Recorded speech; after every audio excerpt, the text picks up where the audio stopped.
Welcome to the new episode of Catch Them Young.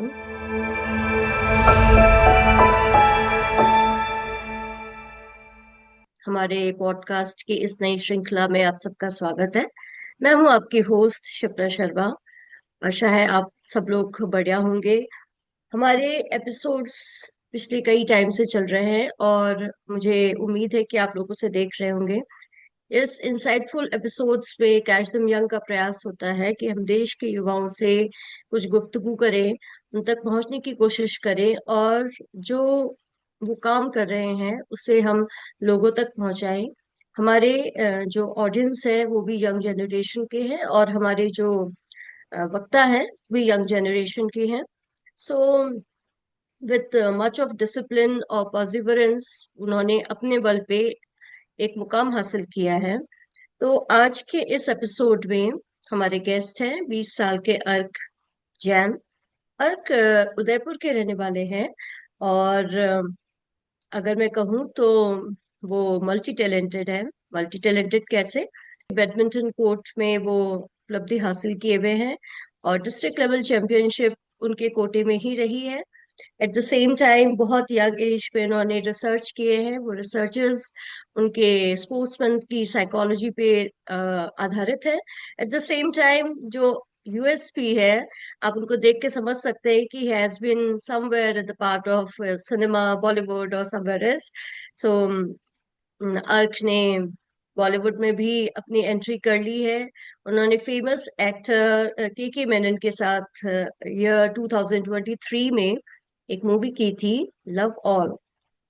तो आप समझ गए होंगे कि मूवी भी समवेयर रिलेटेड टू बैडमिंटन है। सो बहुत सारी बातें करनी है और बहुत सारी चीजों के बारे में मालूम भी करना है। सो प्रेजेंटिंग हियर अर्क शैन फ्रॉम उदयपुर। अर्क, आपका स्वागत है इस प्लेटफॉर्म पे। Thank you.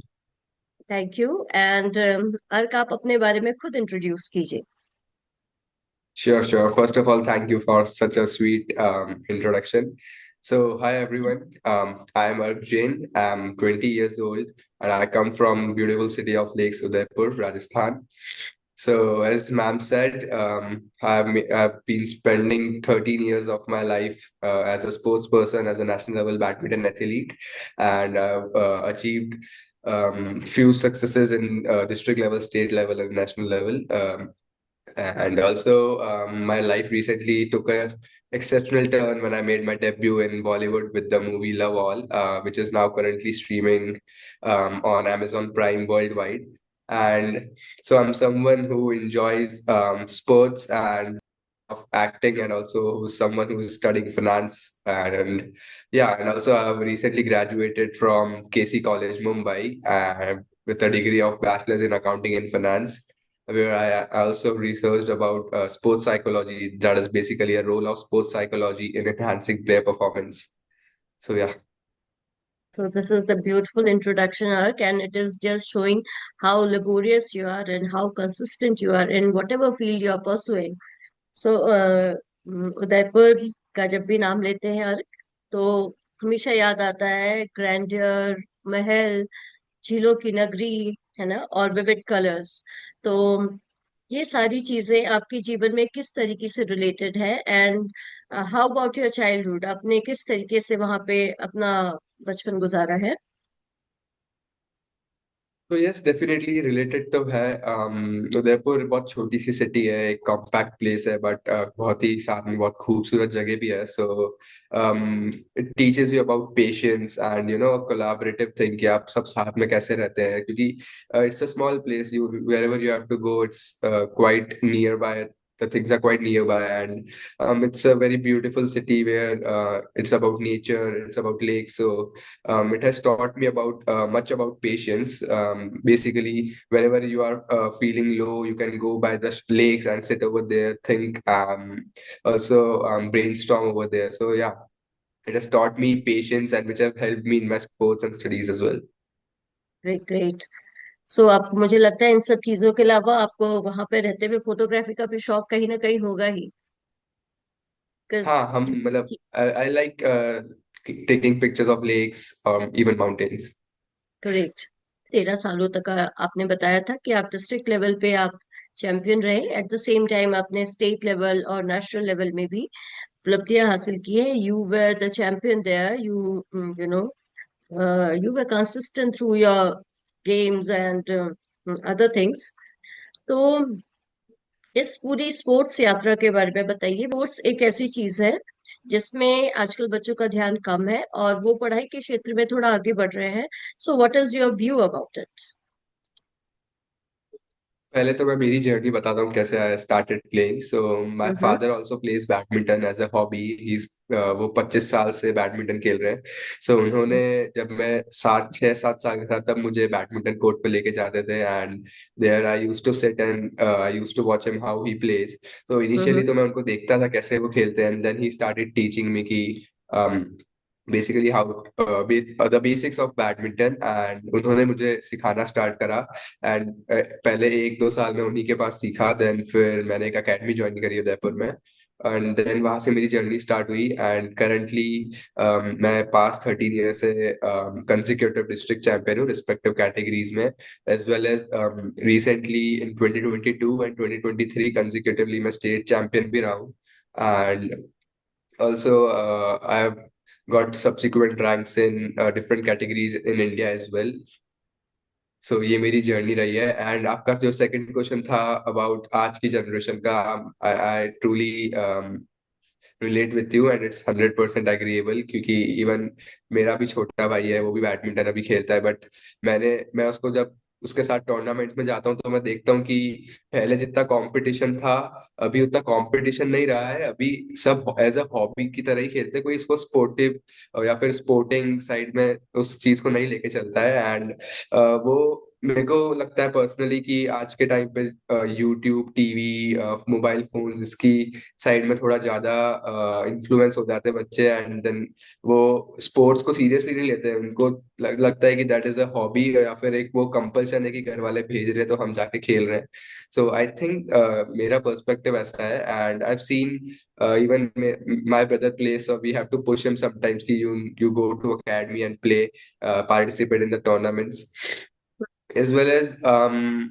आजकल पहले के टाइम पे जो कोचेस और जो अकेडमीज थी, um, वो बहुत ही कम थी, बट सब प्लेयर्स एक साथ खेलते थे। बट आज के टाइम पे कुछ अकेडमीज खुल गई हैं जहाँ पे वो एज अ बिजनेस उस चीज को रन करते हैं, and correct. The focus is shifting from teaching to the business side of the thing. So मेरे को ये कुछ फैक्टर्स लगते हैं, and yes it is true कि आज के टाइम पे इतना फोकस नहीं करते बच्चे स्पोर्ट्स की साइड पे, दैट इज सो रॉन्ग, उनको करना चाहिए या।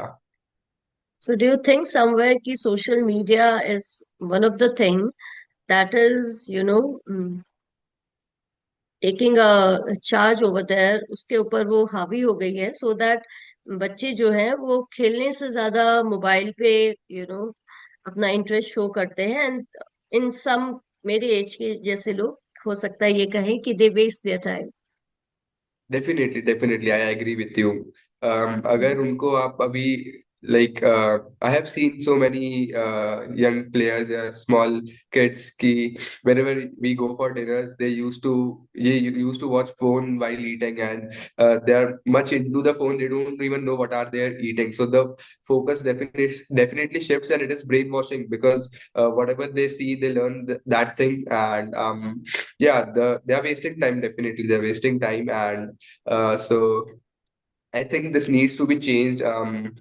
Even if they are watching their mobile phones or TVs, they should be watching something sensible. And I don't think that watching some different other stuff makes any sense. सो आप इतने सालों से खेलते हुए आए हैं, देयर इज वन थिंग जब आपको अप्स एंड डाउन्स का सामना करना पड़ता होगा, और what type of challenges have you faced during those days? There have been many challenges. My journey, it's not been easy. I've been playing consistently, but मेरे जो अभी जब मैं स्टेट चैंपियन बना वो after 10 years of my practice, after 10 years of my hmm. struggle, not I'll not say struggle, that's not an appropriate word. I'll say 10 years of hard work. उसके hard work. बाद I won the championships. So hmm. till 10 years I was competing. I used to go to semi-finals, quarter-finals. That was the only bar. And I used to play all India tournaments, but there are different tournaments from the state championship and nationals. So yeah, so after 10 to 11 years of playing and dedicatedly playing, then I won this championship. So definitely there have been times where you feel like things are not working my way, मुझे अब continue नहीं करना चाहिए, मुझे किसी और चीज पे फोकस कर लेना चाहिए, अपना माइंड शिफ्ट हो जाता है।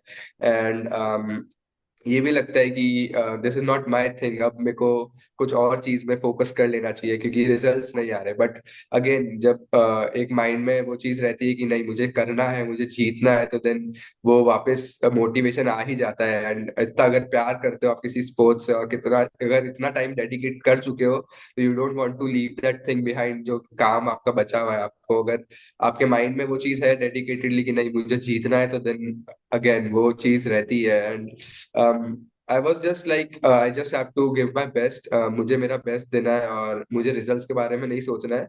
I just work hard and whatever the god has to give, it will come on the way. Actually it is somewhere related to, जब बोलते हैं कि जब आप पूरी शिद्दत से कोई काम करना चाहते हैं तो कायनात उसे मिला ही देती है। That's a famous dialogue and sure you sure. Everyone is doing about that. So yeah अर्क, एक फ्रेज है, इफ आई से कि दुख में सुमिरन सब करे, सुख में करे ना कोई। You even said that if you want to grow then you should have the willingness to learn the things from your failure and as well as from success.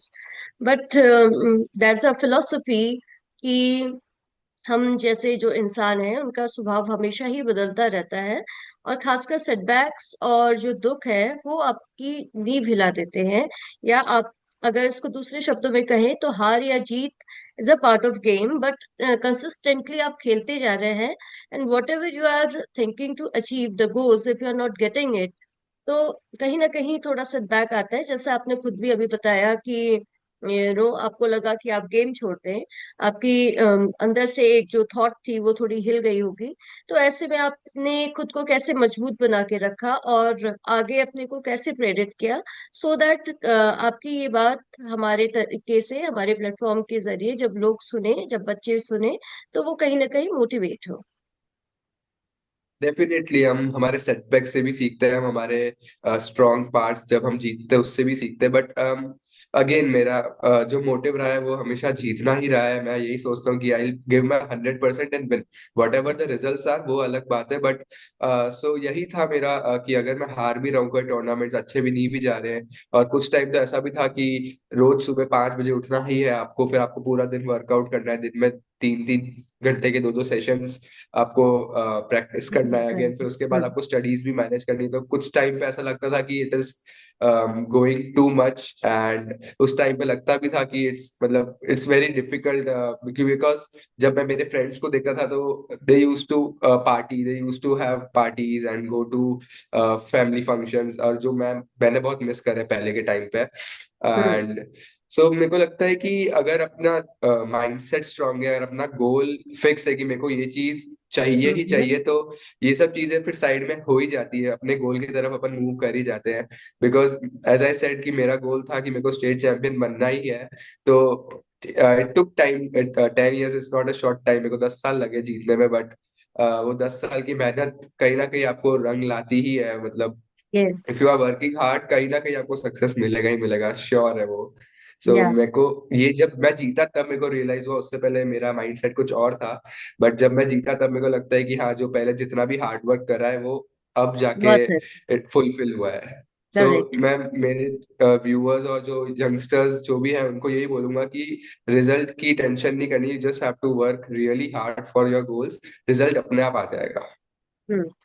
अर्क, आपने किस स्कूल से पढ़ाई की है? और जब आपकी ये जो स्पोर्ट्स खेलने की, जिसमें ये स्पोर्ट्स खेला, उस समय कहीं ना कहीं स्कूल ने भी आपको सपोर्ट किया होगा, तो what was that whole journey about from the school side? So, I have done my studies from Seedling Modern Public School in Udaipur itself. हम्म। और मेरे को स्कूल से 100% सपोर्ट था, I will not deny that fact. And मेरी जो भी teachers थी उन सबका भी बहुत सपोर्ट था।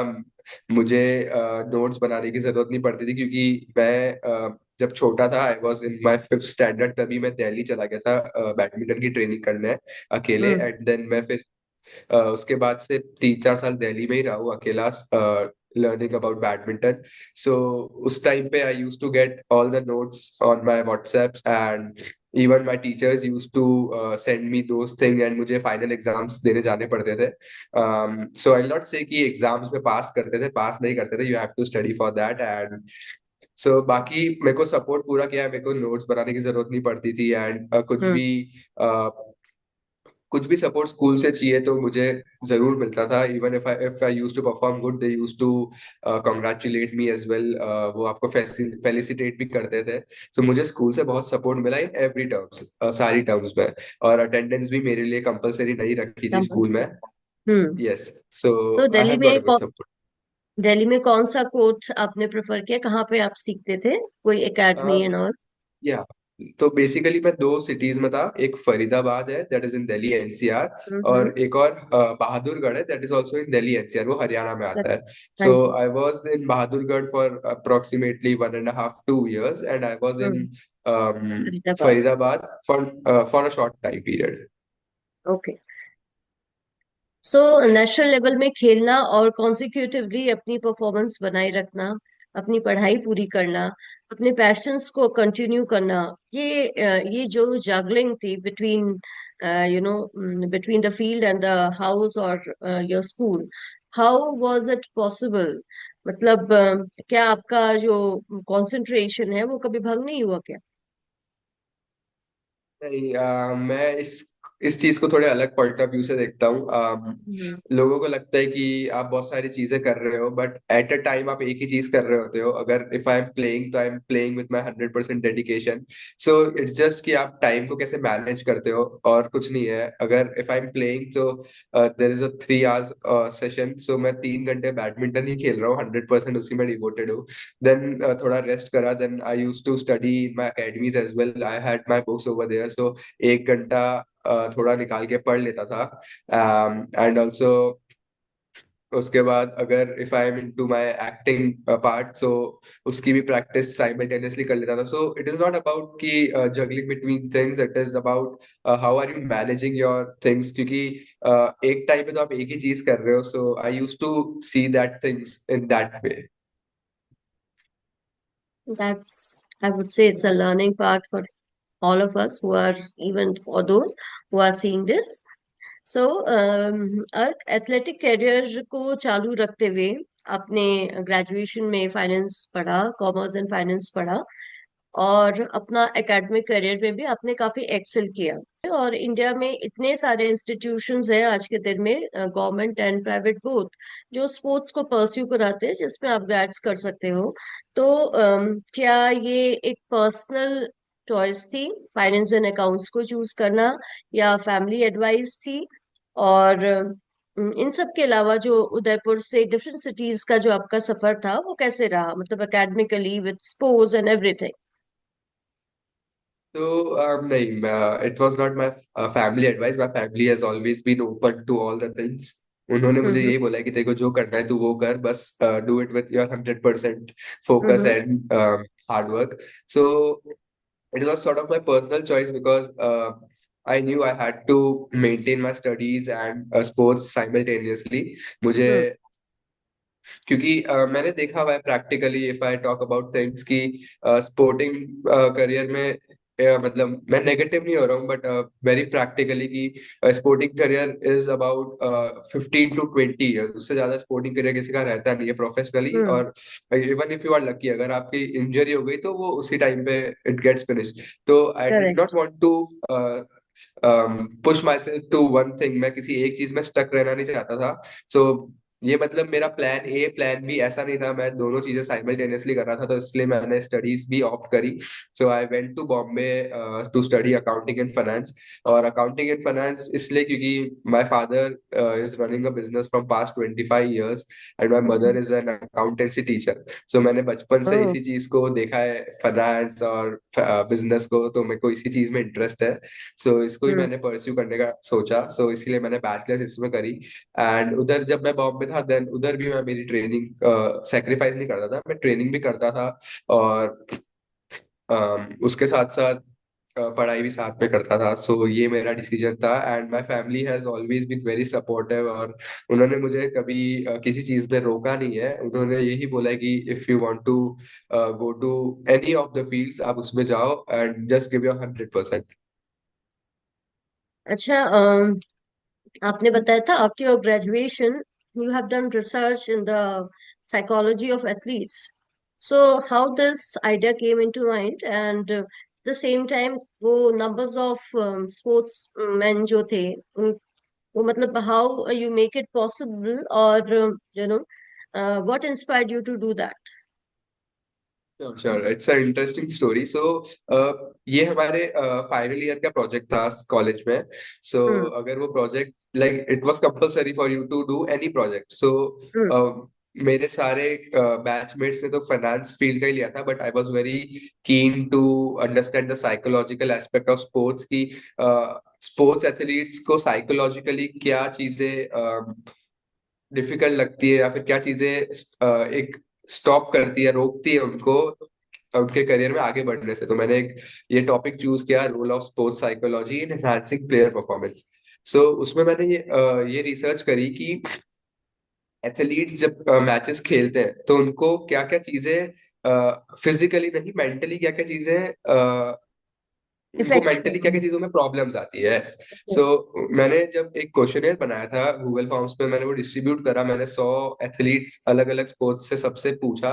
सो उसमें मेरे को एक बहुत स्ट्रेंज फाइंडिंग मिली कि सबको एंजाइटी होती है, सबको एक हारने का डर है, और कुछ को अंदर से like they don't feel like they are giving their best in the tournament. जब वो प्रैक्टिस करते हैं तब तो वो पूरा 100% दे पाते हैं, बट टूर्नामेंट में वो एंजाइटी और फियर ऑफ फेलियर रहता ही रहता है।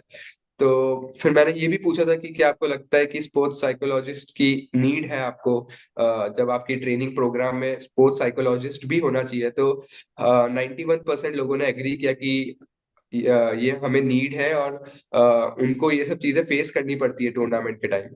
फिर देन मैंने ये रिसर्च करी कि इंडिया में कितने स्पोर्ट्स साइकोलॉजिस्ट हैं। तो जब जो रजिस्टर्ड स्पोर्ट्स साइकोलॉजिस्ट आए, देर वर प्रिसाइसली 3,372 स्पोर्ट्स साइकोलॉजिस्ट। और ये फिर मैंने देखा कि कितने प्लेयर्स इंडिया में हैं जो स्पोर्ट्स खेलते हैं। तो 24% इंडिया की पॉपुलेशन कोई ना कोई एक स्पोर्ट खेलती ही खेलती है। एंड अगर प्रोफेशनल लेवल पे देखें तो अपन अगर पूरी पॉपुलेशन का 1% भी ले लें तो वो 14 करोड़ आता है। हम्म. सॉरी, 1.4 करोड़ आता है, नॉट 14 करोड़, 1.4 CR आता है। So hmm. There is a vast gap between psychologist and players. So अगर इसको आप एक रेशियो निकालोगे तो अराउंड बहुत मतलब अराउंड 8,000 और उससे भी ज्यादा नंबर आएगा प्लेयर्स और एक स्पोर्ट्स साइकोलॉजिस्ट साइकोलॉजिस्ट का के। हाँ। रेशियो. सो सो इंडिया में ये चीज बहुत अनस्कैटर्ड मैं कह सकता हूँ, या फिर स्कैटर्ड कह सकता हूँ कि इतना इस चीज पे फोकस नहीं किया जाता है। इसीलिए कुछ प्लेयर्स जो है वो एक सर्टेन लेवल पे पहुंचने से रह जाते हैं। एंड इसीलिए मेरे को कहा कि बिकॉज मैं इतने टाइम से खेलते आ रहा हूँ, आई हैव सीन कि लोगों को डर लगता है खेलते टाइम, वो अपना 100% नहीं दे पाते। तो व्हाट आर द रीजंस? और एक हम्म. और सबसे बड़ा रीजन है फाइनेंशियल। सो राइट. फाइनेंशियल क्राइसिस भी बहुत है कि जिन प्लेयर्स को फाइनेंशियल सपोर्ट नहीं मिल पाता है, और वो बहुत टैलेंटेड भी होते हैं, बट वो एक सर्टेन लेवल तक ही खेल पाते हैं, क्योंकि उनके पास इतने रिसोर्सेज नहीं होते हैं और उनको इतनी अप्रोच नहीं मिल पाती है। सो देर आर सर्टेन थिंग्स जो मैंने स्टडी करी थी, जो मेरे को पता पड़ी। फिर मैंने इस बारे में भी रिसर्च करी थी कि इसको अपन सही कैसे कर सकते हैं। सो हम्म.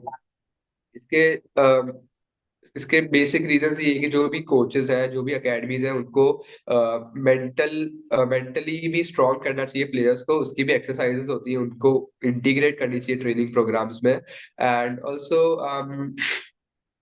अपने इंडियन गवर्नमेंट की बहुत सारी स्कीम्स भी है जो इतनी फेमस नहीं, क्योंकि वो उसको प्रमोट नहीं करते। There are very schemes but there are not being promoted, so they should get promoted and उसको हमें ग्रैब करनी चाहिए अपॉर्चुनिटीज।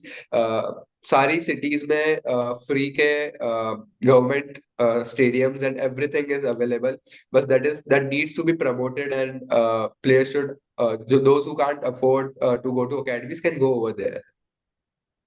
इस बीच मुझे एक क्वेश्चन याद आया। कुछ साल पहले one of my journalist friend told me कि individual sports is always better than a mix sports, like Team अगर sports. आप कहें, हाँ, लाइक क्रिकेट या फुटबॉल या हॉकी, जिसमें आप ग्रुप में खेलते हैं, उसमें स्ट्रगल बहुत ज्यादा है टीम पे आने के लिए, है ना। और तो उन्होंने बताया था कि वन शुड इंस्पायर और कॉन्सेंट्रेट ऑन द फैक्ट कि बच्चे को इंडिविजुअल स्पोर्ट्स खिलाएं। द सेम टाइम अभी आपने बोला लाइक कि गवर्नमेंट का जो फैसिलिटी है, उसमें क्या गवर्नमेंट किसी तरह का लोन प्रोवाइड करती है? अगर मतलब कोई ऐसी फैसिलिटी है जिससे वो आगे परस्यू कर सके। और इन सब के साथ साथ, because you are in the court for last so many years, तो आपने क्या कभी स्पोर्ट्स अथॉरिटी ऑफ इंडिया, इस तरह के इंस्टीट्यूशंस पे भी जाकर के अप्रोच करने की कोशिश की है? तो नहीं, जो मैंने आपको जैसे पहले बताया था कि मैंने जब इनिशियली स्टार्ट करा था, तो I use to go to Luv Kush stadium that is in Udaipur. वो हम्म। गवर्नमेंट का है, that is for free. So hmm. Government opportunities in the sense ऐसी है कि every government has a certain budget for sports. So hmm. In Udaipur, अगर मैं उदयपुर की बात करूं तो उदयपुर में सारे स्पोर्ट्स की फ्री फैसिलिटीज है। वहां पे आपको किसी भी स्पोर्ट्स ट्रेनिंग लेने के लिए आपको पैसे नहीं देने, you don't have to hmm. Pay any fees over there. So government opportunities in the sense कि आपको गवर्नमेंट प्रमोट कर रही है, आप खेलो फ्री में, और आपको सर्टिफाइड कोचेस से ट्रेनिंग मिलेगी। सारे कोचेस सर्टिफाइड होते हैं गवर्नमेंट के through, sports authority of India, या फिर उन्होंने एनआईएस करी हुई होती है। एंड सेकेंडली, गवर्नमेंट आपको इक्विपमेंट्स भी प्रोवाइड करती है। अगर इफ यू प्ले गुड, तो आप अगर आप अच्छा परफॉर्म कर रहे हो, तो आपको वो प्राइजेस भी देते हैं, इन द सेंस कि आपको बैडमिंटन रैकेट्स मिल जाएंगे, आपको शटल कॉक्स मिल जाएगी खेलने के लिए। And that is the most expensive part of the game. एक shuttlecock cost you around, at present time, feather shuttlecock cost you around 300 to 350 rupees. And वो hmm. 1 minute में टूट जाती है। If you are playing at a really good level, so वो एक rally चलेगी and वो टूट जाएगी। So shuttlecocks itself are so expensive कि उसको अफोर्ड करना सबके लिए इजी नहीं है। सो उसके लिए गवर्नमेंट प्रोवाइड करवाती है। इट्स जस्ट कि आपको अच्छा परफॉर्म करना है एंड अच्छा खेलना है। तो ये जो टू मेरे ख्याल से, मतलब मुझे बहुत इंट्रिंसिक नॉलेज नहीं है, बट फिर भी एज आई अंडरस्टैंड कि जब आप एक पूरा टूर्नामेंट होता है, वो जितने मिनट का होता है, उसमें मोस्टली कितनी शटल्स यूज होती होंगी? एक एक एवरेज। मैच, हाँ, एक एक मैच। मैच अगर एक अच्छा लेवल का मैच, अगर स्टेट लेवल या नेशनल लेवल का मैच आप पकड़ रहे हो, और बेसिक अगर 3 सेट का मैच होता है, उसमें से आपको 2 सेट जीतने होते हैं। सो अगर बेसिक, अगर सिंपल से सिंपल मैच भी मैं ले लूं, तो उसमें हम्म। कम से कम 10 से 12 शटल यूज होती ही होती है। एंड वो एक शटल कॉक का बॉक्स आपको एट प्रेजेंट कॉस्ट करता है around 2500 to 3000 rupees. Oh. Yes.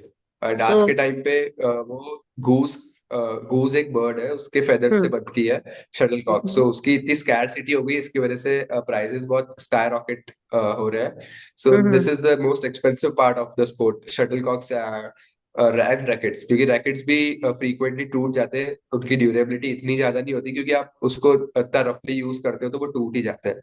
Hmm. Okay. So I don't हाँ। थिंक ऐसा है, बट इट इज, ऐसा फील इसलिए होता है क्योंकि in India corruption in team events बहुत ज्यादा है। करेक्ट। बिकॉज हाँ, so that is the way I think. क्योंकि इफ आप क्रिकेट की बात करो, तो क्रिकेट बहुत सारे लोग खेलते हैं, बैडमिंटन कंपैरेटिवली उससे कम खेलते हैं। बैडमिंटन में करप्शन है, बट इतना नहीं है, क्योंकि उसमें इंडिविजुअली आपको परफॉर्म करना है। एंड उसमें क्रिकेट में करप्शन इसलिए बिकॉज अगर आप किसी अच्छे बड़े नामी इंसान के कांटेक्ट के हैं तो you can get a priority in that thing. So I think कि वो चीज है, बट आई डोंट थिंक कि टीम इवेंट इजी है या फिर इंडिविजुअल इजी है। सारे स्पोर्ट्स अपने लेवल पे बहुत टफ है, सब इक्वली टफ है, क्योंकि कोई भी स्पोर्ट में एक्सेल करना इतना आसान नहीं है। सब में you have to give your 100%, आपको हार्ड वर्क करना ही पड़ेगा। But I think it this way कि in team events there is a sort of corruption over there, so that makes it more difficult for ordinary people. Yes. So, now we come to the one of the most interesting topic, जिसके बारे में अगर एक आम भारतीय से कहा जाए तो everyone wants to be an actor. कहीं ना कहीं वो बॉलीवुड का कीड़ा सबके अंदर कहीं ना कहीं होता है, either in the form of acting, singing, dancing, और आजकल और भी कई एवेन्यूज खुल चुके हैं। So you know the interesting part was that कि आपने इतना सब कुछ करने के बाद you shifted yourself towards acting, or we are exactly talking about love also, how this whole opportunity came with, and what was the experience you carried from there? So हाँ, I agree, completely agree with your point कि कहीं ना कहीं किसी के पास वो पीछे एक कीड़ा छुपा ही होता है उसके अंदर। सो Hmm. एक छोटी सी स्टोरी है। My mom used to ask me in my childhood कि मैं तुम्हें किस नाम से बुलाऊं, and I used to say कि मुझे हीरो हीरो के नाम से बुलाओ। So that was a very Mm-hmm. Small thing. I did not know कि वो आगे जाके कभी मैं उस फिल्म के एक लीड रोल में आई प्ले दिस रोल। सो या, life is a circle, that is being said. So yes, I agree with that. And this thing, this opportunity came to me when I was playing at my national level tournament, All India tournament in Jaipur. Hmm. And my friends were auditioning for the same thing, and वो होता है ना कि हमने तो दे दिया, चल अब तू भी दे दे, वो लाइक कि उनको मजाक उड़ाना होता है सबका। So they pushed me for that thing, and I Oh, was wow. Never keen, yeah so I was never keen to give that interview, because मेरा फोकस तो सिर्फ मैचेस पे था। I was never thinking of Hmm. Giving that interview. So I gave that interview, and out of 300 students, उन्होंने, like जो हमारे director थे, उनकी टीम ने अराउंड इंडिया में टोटल जितने भी all India tournaments, national level tournaments होते हैं, ऑल ओवर इंडिया ट्रैवल करके अप्रोक्सीमेटली 250 to 300 स्टूडेंट्स के ऑडिशन लिए, देन उनमें से I got selected for that role. So yes, वो एक अपॉर्चुनिटी मिली थी मेरे को, and I grab that opportunity. Then एक साल मैंने इंदौर में हर 2 महीने में एक वर्कशॉप होती थी, वो वर्कशॉप्स अटेंड करी एक्टिंग की, एंड वहाँ पे Hmm. मैंने एक्टिंग सीखी पूरी। And then we went for the shoot in Bhopal. So Okay. ये मेरी जर्नी थी as a acting Actor. Career. So it is something like manifestation, though directly तो manifestation नहीं था, but whatever या, nickname was given to you, finally वो पर्दे पे आ गया। So आपने एग्जैक्टली। किसके अंडर पे ट्रेनिंग की है वहां पे, इंदौर पे? सो या, माय डायरेक्टर, जो मेरे डायरेक्टर है उनकी खुद की एक टीम है, and they use to conduct these workshops every while in 2 months. So वो जितने भी एक्टर्स, मेरे जो को एक्टर्स थे जो सिलेक्टेड हुए थे, उनको और हमें एक वर्कशॉप के लिए बुलाते थे फॉर 10 डेज, और 10 दिन हर 2 महीने में हमें एक्टिंग सिखाते थे, एंड हमें एक स्क्रिप्ट दे दी थी एक साल पहले ही, सो कि हम उसे रिहर्स कर सके।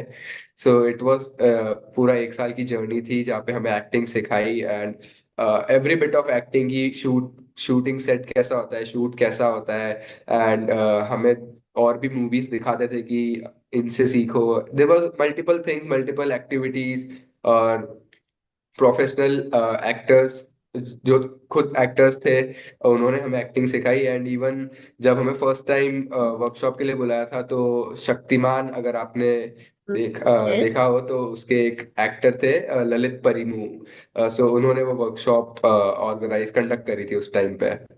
सो okay. It was a whole 1 year process, then we went for the shoot. And how long it took to shoot the movie? Yeah, so it took around 2 months. मैं 2 महीने वहाँ पे उधर ही था, भोपाल इंदौर, में। भोपाल में? यस। भोपाल में शूट, भोपाल में हुआ था। भोपाल में थी, correct, yes. So how was the experience, and वहां से आपने आगे सोचा है कि आप मूवीज करोगे, या if you get a chance तो you will do good shows even, like serials and all? So yeah firstly आपके पहले क्वेश्चन का आंसर देते हुए कि यस, एक्सपीरियंस बहुत ही डिफरेंट था, यूनिक था। हम्म। सो एक स्पोर्ट्स पर्सन अगर वो एक मैच खेलता है तो वो एक स्प्रिंट की तरह होता है कि वो अगर 100 मीटर की एक स्प्रिंट भाग रहा है वो फटाफट मैच फिनिश हो जाता है। But the opposite way film acting और ये जो मूवी का पार्ट है, वो एक मैराथन की तरह, it is a long process, एक कोलैबोरेटिव प्रोसेस होता है, it takes time. Hmm. Even pre production, then the movie part, then post production, editing, everything takes time. And फिर उसके बाद promotion, so it is a long process. So एक mindset shift करना होता है, एक पूरी अलग ही इंडस्ट्री है वो। And correct. So it was a very good experience, बहुत सारी चीजें सीखने को मिली कि सब लोगों को एक साथ लेके कैसे चलना होता है, about team work, about yes. Leadership, how the process is very collaborative, and how uniquely you have to craft yourself, आप अपने आप को कैसे प्रेजेंट करते हो, एंड एवरीथिंग। एक और स्टार्टिंग में I was very nervous as well कि जब आपके सामने 5-6 कैमरे होते हैं अलग अलग एंगल से, so you need to be very precise, and you need to be very calm under pressure, क्योंकि आपको एक शॉट देना है। सो आपको अपने नर्व्स को काम रखना ही पड़ता है, बिकॉज वो आप एक बड़ी स्क्रीन पर दिखने वाले हो, and you need to be very presentable that time. Mom would be very happy when you got that opportunity, hero को हीरोगिरी करने को मिलेगी। Yes, yes, definitely. Mom, dad, everyone in the family were happy, and it was a very new experience in our family because no one has ever done this. So they were happy and sort of nervous as well that how would I do that? But yeah, it all went well. तो अर्क, जब मैं आपका ये introduction देख रही थी और भी सारी चीजें आपके बारे में पढ़ रही थी, तो एक पॉइंट दिमाग में आया, आई गेस मैंने आपको शेयर भी किया है कि you know my favourite actor, बहुत लोगों के favourite actor Shahrukh Khan wants to be a hockey player, और नेशनल्स तो उन्होंने खेला था, बट वो एक नेशनल इन द सेंस कि बड़े लेवल पे तो उन्होंने खेला था, बट वो देश के लिए खेलना चाहते थे। And he was a very good scholar, at the same time very perfect sportsman, but due to some injury he was not able to pursue it further. So later उन्होंने एक्टिंग स्टार्ट की, उन्होंने acting सीखी, और धीरे धीरे करके everyone knows where he is right now. But उन्होंने एक मूवी की थी Chak De India, that movie is related to hockey players, everyone knows Okay. About it. हाँ। तो कहीं ना कहीं उनका वो एक स्पोर्ट्स वाला जो सपना था वो कहीं ना कहीं पूरा हुआ, and that movie made a mark. उन्होंने वो मूवी अपने फादर को डेडिकेट की। तो जब मैं आपके बारे में पढ़ रही थी, तो मुझे कहीं ना कहीं वो वाकया, वो एक संदर्भ याद आया कि he was into that forte and then he came into acting. So मैं ऐसा सोच सकती हूँ क्या, या मैं ऐसा same line further? Sort of, कहते हैं ना, life is a circle, so I think वो एक सर्कल कंप्लीट होता ही है। So I use to take parts in enactment जब मेरे स्कूल्स में होते थे, and even when the annual function use to happen, I was very actively participating in those things as well. So it is life is a circle. I won't say I was very keen to get into the acting part, but again, the Destiny opportunities pulled came you and there. everything worked out smoothly. Correct. So Yeah. yes. अच्छा, movie के बारे में बात करते हैं कि you have work with one of the you know toughest actor, जो हमेशा उनके नेगेटिव रोल्स के लिए वो काफी फेमस है, की मैनन।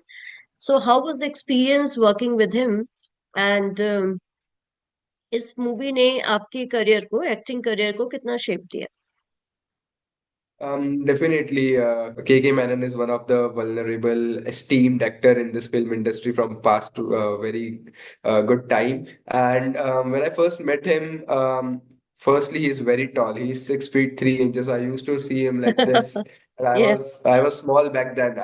My height was not that much in the when the shoot happened. So, but coming to the point, he's मतलब वो जैसे स्क्रीन पे दिखते हैं उनके रोल्स के लिए, वो उनसे बिल्कुल अपोजिट है। Is very disciplined, is very calm, very friendly. और हमारा हम्म। फादर सन का डुओ था मूवी में।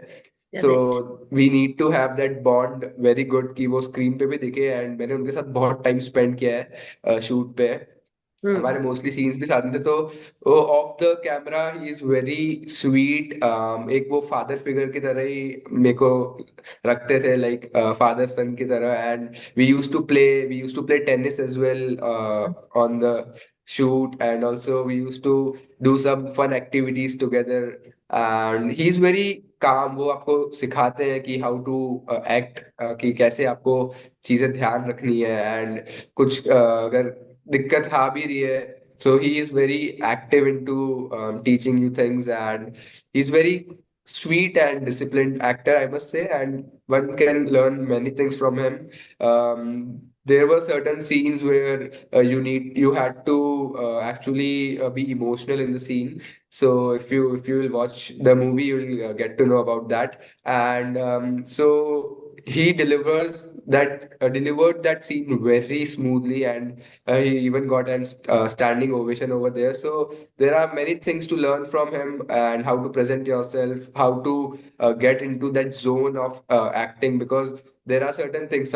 Someday you have to be very emotional, someday you have to be very funny, someday you have to be very strict. And his role in the movie is very strict father. He's a very O. strict father in the movie. So his role is sort of that. So yeah, you need to learn those things, and also you need to be very comfortable, क्योंकि जब हम set पे थे तो of the camera तो वो बहुत ही हम्बल है, but on the camera he is very strict. So hmm. कुछ सीन्स ऐसे थे जब उनने मेरे को बताया नहीं था कि वो एकदम से मेरे पे चिल्लाने वाले ऑन द कैमरा, क्योंकि बिकॉज वो एक नेचुरल इंस्टिंक्ट जब निकलता है, जब आप डर जाते हो तो वो करेक्ट। एक नेचुरल अलग से दिख जाता है।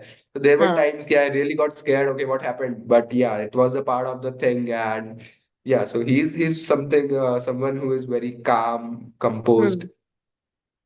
तो आपकी फैन बेस भी तो काफी बढ़ गई होगी यार, because at the same time movie के अलावा it is streaming into Amazon prime. So वहां से क्या टेक है आपका, इतने बड़े प्लेटफॉर्म पे मूवी जब आई हुई है तो? No, no, it's definitely a good feeling. It's a proud feeling for my family as well, because when it got released into theaters, it was like सब theaters नहीं जा पाते आज के time पे. Everyone prefer watching that it was a on Covid time OTTs as and well. everything at homes. So then our director decided to launch it on Amazon Prime, and that is itself is a big platform. So, and again, it's streaming worldwide now, so everyone has that option to watch it. So it feels really nice when you get आपको सब हम्म। appreciate करते for the correct. work you have done. And when you see your family happy, you again get that feeling of very good. It's a very good feeling, I must say. So yeah. तो बचपन में जैसे हम जैसे लोग जो हैं heroes से या बड़ी बड़ी पर्सनालिटी से अगर आते थे तो we were very keen to take the autographs. Selfie point तो नहीं होता था ऑब्वियसली, जो भी पिक्चर्स फोटोग्राफर्स स्कूल्स के खींचते थे या कॉलेज के, सो तो we were all over there. तो अब जब बिकॉज आप खुद एक एक्टर बन गए हो तो ऑटोग्राफ देने की हैबिट हो चुकी है या सेल्फीज खिंचाने की Yes, हैबिट हो yes. चुकी है? जब हम प्रमोट कर रहे थे फिल्म को, सो इन Udaipur, my father is was very keen to promote the film in Udaipur. So he and our film director together organized few events in Udaipur, few press conferences. We went to some schools to promote that thing. So when I used to go there, every student, everyone comes to me for clicking photographs or autographs. So I was not habitual to it, and it was also a good new feeling for me as well. But when I gave those autographs, it felt like it that feeling is unexpressible. I can't express that feeling because yeah. So वो एक ऐसी feeling है जो feel करी जा सकती है, because वो एक्सप्रेस करना थोड़ा डिफिकल्ट है मेरे लिए. हम्म। बट अगेन, जब फैमिली को I see my family happy and everyone happy, so उसी से ज्यादा खुशी मिल जाती है. हाँ, आपको इतने लोगों ने एक्टिंग करते हुए देखा, आपके उदयपुर के लोगों ने भी आपको देखा और आपसे जरूर प्रेरित हुए होंगे। तो at least for your own city और अपने स्कूल के बच्चों के लिए और आसपास के बच्चों के लिए भी एज वेल, आप उनको क्या एडवाइस देंगे कि एक एक्टर बनने के लिए what are the essential things to do? So I think I might not be the perfect guy to teach about this, but from my hmm. experiences, I think एक acting एक ऐसा process है जो natural लगना चाहिए. So मेरा फंडा तो यही था कि I do not think about the set और जो मेरे पे कैमरास फोकस्ड है उनके बारे में सोचूं नहीं इतना. एंड वो जैसे आप नॉर्मल लाइफ में रहते हो, नॉर्मल डेज में आप जैसे रहते हो, जस्ट वैसे ही आपको रहना है on in front of the camera. क्योंकि इफ यू विल थिंक कि मैं कैमरा के सामने हूं तो आप एक कॉन्शियस हो जाते हो थोड़े, एंड वो कॉन्शियसनेस दिख जाती है स्क्रीन पे. सो हम्म। मेरा तो यही मोटिव था कि मैं सोचूं ही नहीं किसी के बारे में, एंड जो मैं मेरी नेचुरल लाइफ में करता हूँ, नॉर्मल डेज में करता हूँ, वैसे ही मैं करूँ. क्योंकि एक्टिंग भी एक वही प्रोसेस है जो आप स्क्रीन पे देख रहे हो, बट वो है तो नॉर्मल लाइफ में आप वही चीजें कर रहे हो. सो इट इज जस्ट अबाउट कि वो कोई आपको फिल्म कर रहा है उस चीज के बारे में. सो मेरा टेक इस पे ये था कि I just be very calm, and I not take it as a task, I take it as something that I do regularly. मैं इस चीज को रोज कर रहा हूँ, उसी तरह रहूंगा. सो मेरी हम्म। एडवाइस भी यही रहेगी कि इस चीज को भूल जाओ कि आपके आगे कैमरा है एंड आपको एक्टिंग करनी है. आप ये सोचो कि आपका रेगुलर डे है, एंड उस चीज को ऐसे फ्रेम करो कि अच्छा, इफ अगर फॉर एग्जांपल अगर एक शूट सीन है जिसमें आपको सो के उठना है, वो उसकी एक्टिंग करना डिफिकल्ट है एक नॉन एक्टर के लिए, या फिर जो नया उस इंडस्ट्री में जा रहा है. तो उसको हम्म। ऐसे ही सोचो कि आप जब रोज सो के उठते हो तो आप कैसे उस चीज को करते हो. सो मेरा टेक ऐसा ही था, एंड मैंने पूरे ही शूटिंग ड्यूरेशन में इसको इसी चीज को लेके चला. एंड शूट जो सेट था उस पे मेरा एक निकनेम भी रख दिया था, one take boy. That is कि मैं हाँ। मोस्टली सीन्स वन टेक में कर देता था. सो मेरा मोटिव ही यही था, and I think it work for me and it will work for everyone as well. वाह, दैट्स ग्रेट।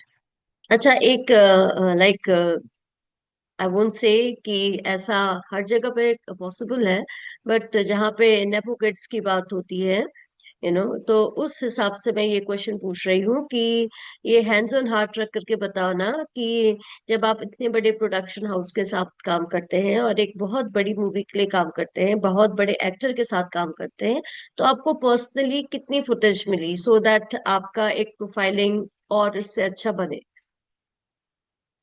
आपको उससे इंस्पिरेशन मिले? Sure, sure. Being very honest about this thing, I was welcomed with open hands. मेरे को कोई इस चीज में शिकायत या ये नहीं है कि I was being neglected.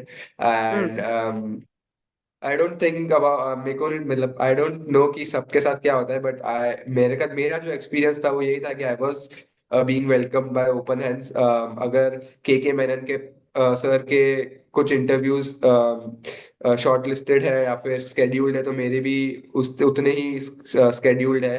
It's just कि उनका उधर अलग चल रहा है, मेरा इधर अलग चल रहा है. And it was cute journey I must से. And it is not this कि नेपो किड्स को ज्यादा फेम मिल रहा है, हमें नहीं.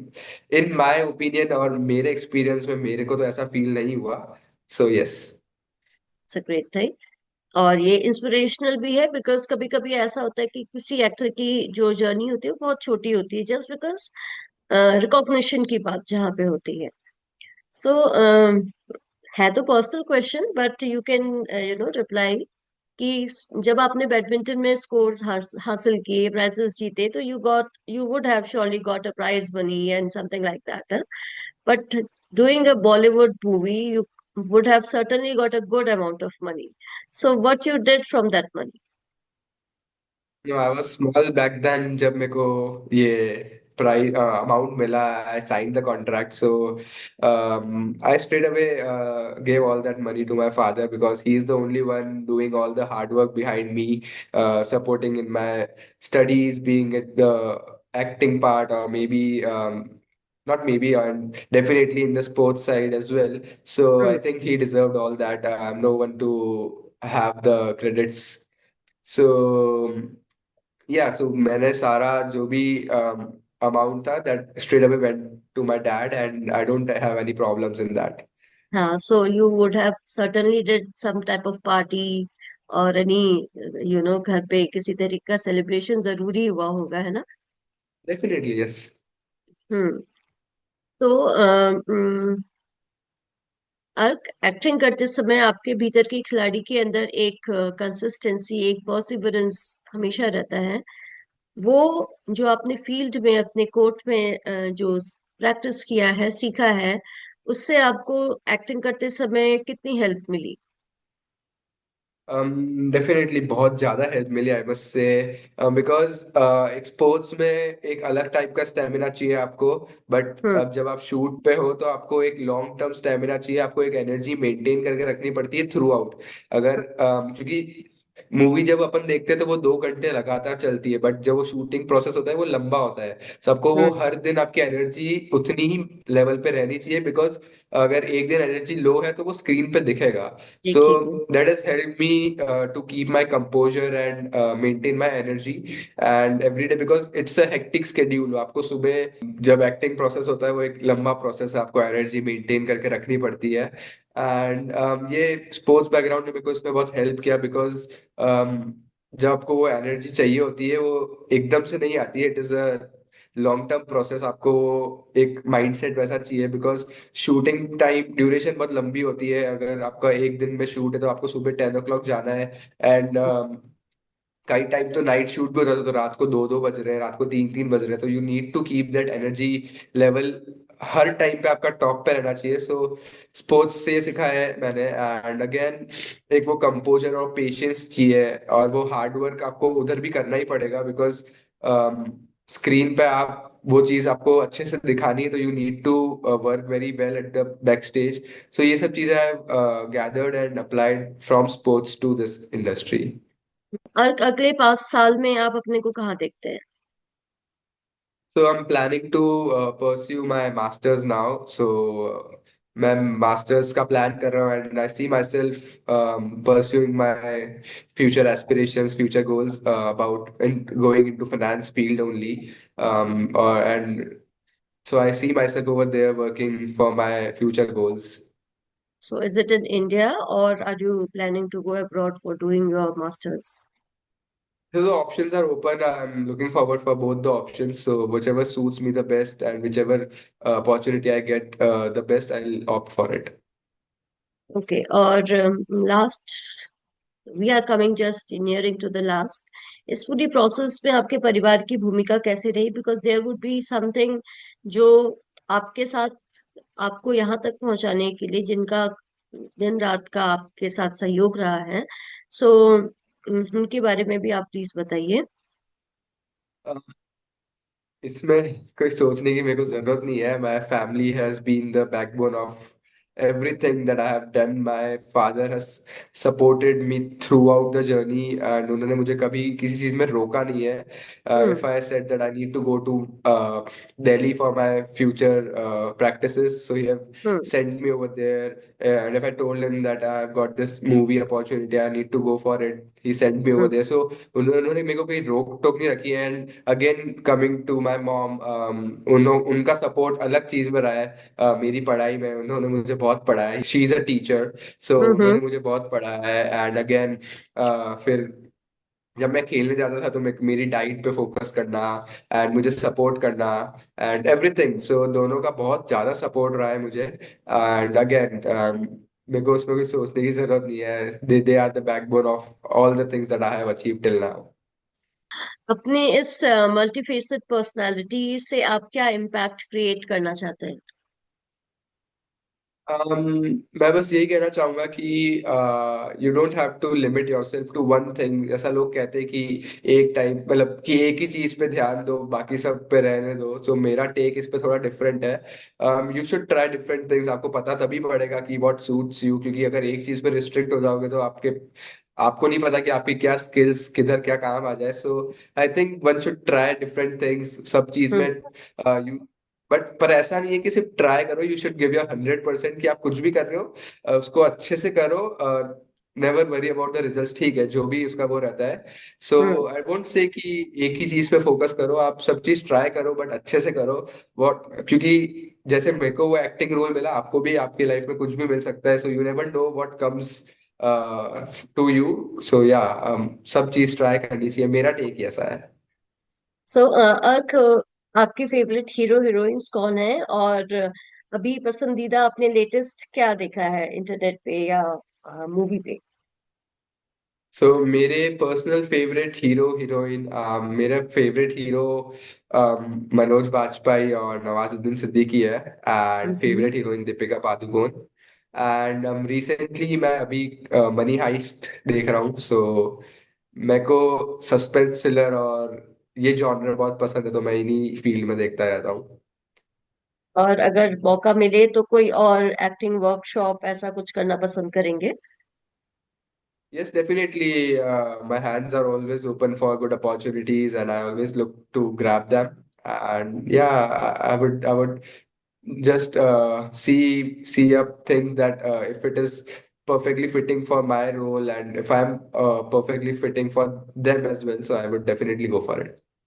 Okay, so before we wrap up the show, I have some quick questions which we say rapid fire round. So, are you ready for that?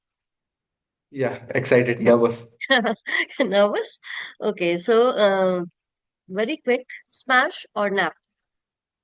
Smash, Okay, definitely. so your reaction when someone says badminton is just a hobby? Okay, I take it simple, but yeah, if I'll ask him why is it is your hobby, why not you pursue it professionally? Okay, great. So, one thing you always lose, Always lose, sometimes my friends. a food which you can never say no, Oh, I like paneer chili a lot. gym day or cheat day. Uh, Cheat day sometimes. What scare you most, the tough opponents or exam results? Definitely exam results. One role you would never play as an actor. Um, One role, maybe villain. I would not like to play any villain role. It never suits your face as well. A superstition you secretly follow. Oh yeah, that's a good story. I would not wrap it in small. I always have a superstition whenever I used to go to play my tournaments. There is one superstition. I have one my favorite T-shirt. I always a favorite T-shirt and shorts. I always wear on the very first day of my tournament. So it is not something that I will win that match wearing those things, but it gives me the sense of calmness I need. So yeah, this superstition I follow very much. Okay, so a message for your fans. For my friends, yeah, I love you Fans, all. yeah, Fans, okay. yeah. My fans, just keep working hard and don't worry about the results. Just keep going for for what you like. So I would say like Earth, that was an insightful, very inspiring and बहुत कैची interview रहा because इस generation के बच्चे एक बहुत सारे लोग ऐसे हैं जो बहुत अच्छा कर रहे हैं एंड मेरे सेट पे इफ आई से तो you are one of them जो बहुत सारी चीजों में एक साथ आगे आगे बढ़ रहे हैं and I just wish you all the best for that so Thank you. Before welcome अर्क so before I sign it off, I just want to say you that like having a beautiful name Ark.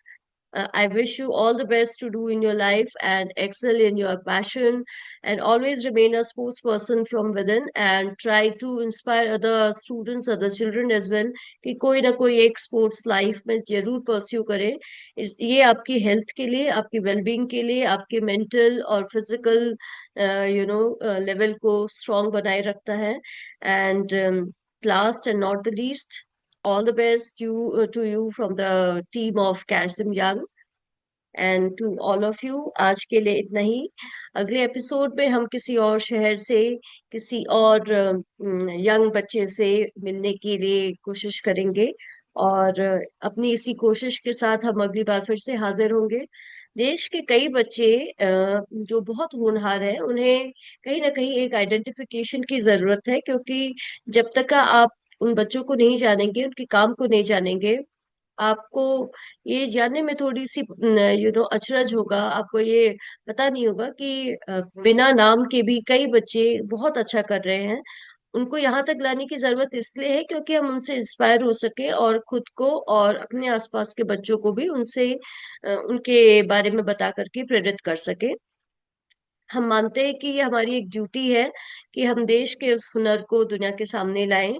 हमारे social media handles को आप जरूर follow करें, क्योंकि वहां पे इनके बारे में हम और भी कई चीजें लेकर के आते हैं। हमारे यूट्यूब चैनल को सब्सक्राइब करें, लाइक करें, एंड ऑफ कोर्स उस पे अपने कमेंट्स भी करें। Positive and negative, we welcome all the comments there. और इसके साथ साथ जो हमसे जुड़ना चाहते हैं, जो स्टूडेंट्स जुड़ना चाहते हैं, जो ऑर्गेनाइजेशन या स्कूल्स जुड़ना चाहते हैं, उसके लिए वो हमें मेल कर सकते हैं। हमारा ईमेल एड्रेस है ctyindia25@gmail.com। और जाने से पहले मैं आप सबका शुक्रिया अदा करना चाहूंगी कि आपने ये एपिसोड देखा। हमें जरूर बताएं कि आपको ये एपिसोड कैसा लगा। और कैच देम यंग के इस प्लेटफॉर्म से प्रेरक और इंस्पायरिंग एपिसोड्स देखने के लिए हमें हमेशा प्रेरित करते रहे। आज के लिए बस इतना ही। आप सबका शुक्रिया और बहुत बहुत धन्यवाद। और अर्क, आपको भी बहुत धन्यवाद। Thank you so much.